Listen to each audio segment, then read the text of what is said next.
Welcome back to my channel. Kamusta po kayong lahat? Isang magandang araw, magandang gabi sa inyong lahat. Ayan, kita nyo sa ating thumbnail, pinag-uusapan ngayon ang bago daw pong love team, si Kalingap Edu at si Brigitte. Ayan, approve po ba yan sa inyo? At talagang merong agree at meron ding disagree.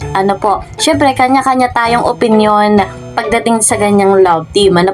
At alam din naman natin na si Kalingap Edu ay free. Free din naman po si Brigitte. Ayan. So, sa pagkakataong iyan, nagbigay din naman na ng pahayag si Kalingap Rob. At mamaya, malalaman natin ang pahayag ni Kalingap Edu. Meron tayong mapapakinggan. At kagaya na ating pinag-uusapan, sa usapang love team, nagbigay na po ng pahayag dyan si Kalingap Rob na hindi na nga daw po niya ila-love team si Papa Eds. Sa kadahilan ng marami na rin naging love team at ang madalas nga pong nagiging ka-love team ay parang nawawakwak. Ayan. So, sa pagkakataong ito, bago tayo magpatuloy, mega love shoutout kay Kuya Val, kay Kalingap Rob. 100% natin silang susuportahan. At ako yung lingkod, Kalingap Kel.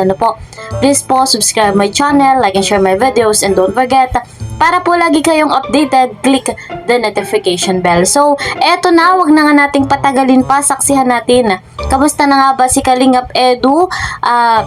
Bilang isang charity vlogger, ano na nga ba ang kanyang kalagayan? Panoorin po natin ito. Ito bro, sa lahat na nangyayari sa iyo ngayon bro, ano yung pinagpapasalamat mo bro kay Lord? Pinagpapasalamat ko kay Lord na dahil ito, lahat ng natatamo ko ngayon, lahat yan, okay pa ako, okay pa yung paano ko, family ko, sa gantong edad, lahat, pati yung trabaho ko, maganda, maganda pa. Marami, hindi lang sa simpleng bagay, hanggang sa sobrang mga material na bagay, sobrang blessed, kaya sobrang swerte ko. Kung hindi kagaya ng ibang tao, nakakatulong pa, sobrang ibang klase nga hindi ko hindi ko talaga in-expect na magiging ganito ganda ang buhay ko. Siguro pinano na lang dito ni Lord yung binagbigay kasi deserve siguro. Ewan kung ano. Pero ikaw bro, gusto maging instrumento ako ng Diyos para sa ibang tao. Na gayahin ka, or makatulong. Talagang bro, yung talagang nasa lahat nyo talaga din tulong talaga sa mga kababayan natin, Talagang sipag mo din talaga bro ewan kung hindi man ako talaga totally dati yung ganun magiging helpful. Siguro dahil sa pagsama-sama ko sa kanila, nakagawian na lang parang na-adapt mo na. Na-adapt ko na lang. Okay pala din ganito, sige na. Parang sarap sa pakiramdam. Saka, masarap sa pakiramdam, makakatulong ka sa tao, bago mong buhay ng tao. Yes. At yun talaga ang the best. Kasi sa pagtanda mo, lahat naman ang pinaghirapan mo. Although yung iba mananatili, pero pag nawala ka, wala na rin naman mahalaga yung mga bagay na talagang tatatak is yung kung ano ang tingin sa ibang tao. Kaya mas masarap din umigay kasi yun nga, pag nabagong buhay nila, parang ikaw kasi Edo, si ganyan. Ganyan yan, maganda ang sa'yo. Feedback. Iba pa.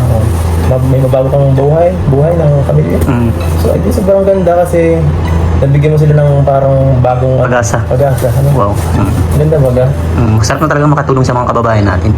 Kaya yung iba ginagawa ko ngayon, yung iba makagraduate na. Wow. Yung iba, Nice. nabigyan ng mga negosyo. Wow. Mga gagamitan sa negosyo, ganyan. At yun ay hanggang ngayon, nagagamit nila. Ibig sabihin talagang maganda effective yung ginagawa natin. Ikaw bro, tanong mo lang, pinanghinaan ka na ba na mag-vlog? Dati. Napapagod ka na din ba bro? Napapagod talaga ako kaso parang pag napapagod, siyempre hindi na bumubuhay sa atin kaya isip ko hindi ako pwede mag-stop.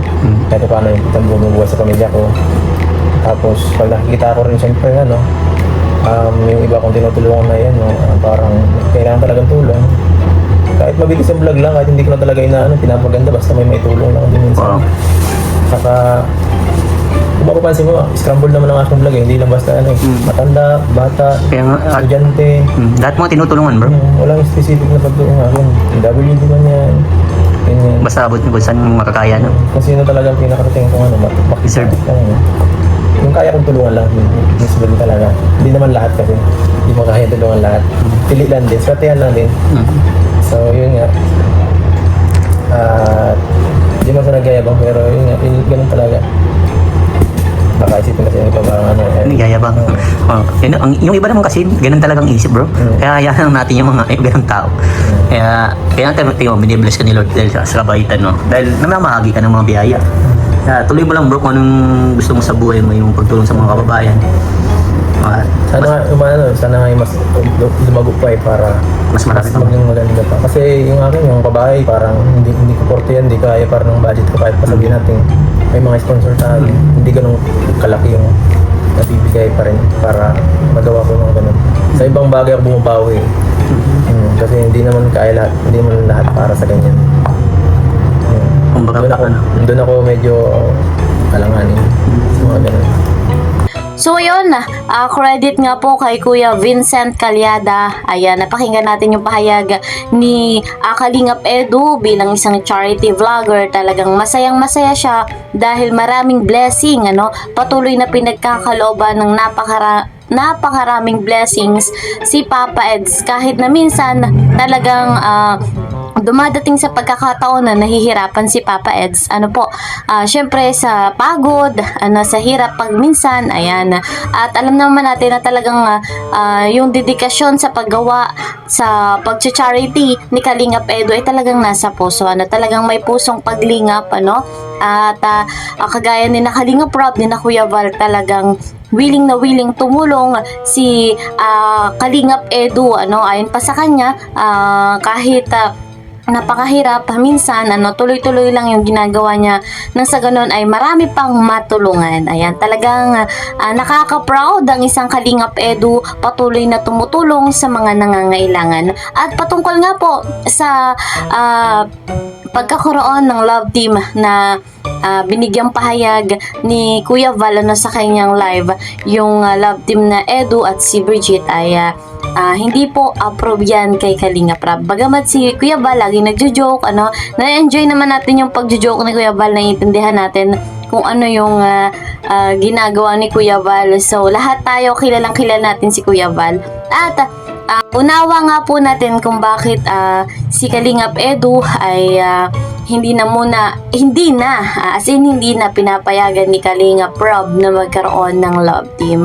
So ang gusto mahanap na nga po ay yung mismong mapapangasawa. Ayan. So marami pa tayong dapat abangan pa sa mga kaganapan dito sa Team Kalingap, lalo pa at napakaraming pasabog palagi na naiisip ni Kalingap Rob. So hanggang dito na lamang po muna. See you po sa next video. Mag-ingat po kayo palagi. God bless everyone. God bless Team Kalingap. Bye-bye.